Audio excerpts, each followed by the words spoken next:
Yo, welcome to Brownsville ENT. This is your host with the most, Little B. And today we're about to get into some sneaker reviews.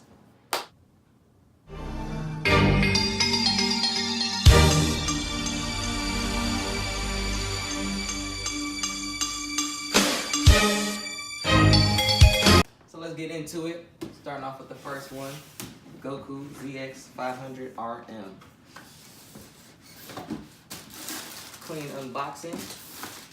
Foil paper shows iconic standoff between Goku and Frieza.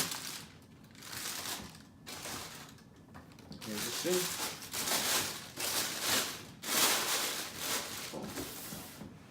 So, super clear nods to the main character of Dragon Ball Z, orange and blue, showing off his battle gi.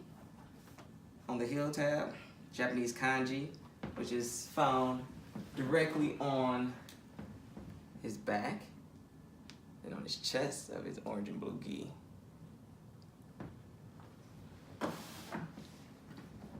On the inside of the foot, the Nimbus Cloud. Yeah, Nimbus Cloud. And on the tongue, as each shoe will have, a special Dragon Ball. Starting off the first shoe of the collection, 1 star Dragon Ball. That's pretty much all you have for it, really. Goku ZX500RM. Thanks for watching. Stay creative.